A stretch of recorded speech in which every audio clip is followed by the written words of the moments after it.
YS Rajasekhara Reddy జయంతి సందర్భంగా వైకాపా అధ్యక్షుడు జగన్ పులివెందుల నుంచి ఇడుపాయలకు చేరుకున్నారు. వైఎస్ఆర్ ఘట్ వద్ద నివాళులు అర్పించారు. తల్లి విజయమ్మ, సతీమణి భారతి ఆయన వెంట ఉన్నారు. వైకాపా మాజీ ఎమ్మెల్యేలు, ఎంపీలు వైఎస్ఆర్ ఘట్ వద్ద నివాళులు అర్పించారు. ఈ క్రమంలో కుమారుడు జగన్ కు ఆలింగనం చేసుకుని విజయమ్మ కంట తడిపెట్టారు. వైకాపా అధికారం కోల్పోయిన తర్వాత తొలిసారి జగన్ విజయమ్మ కలుసుకున్నారు.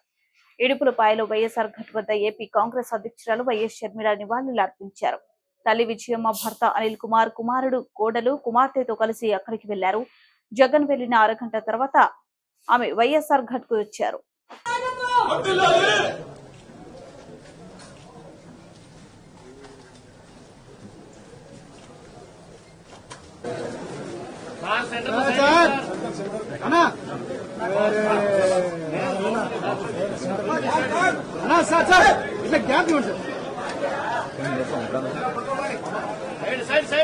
సెల్లులు తిండి ముందరా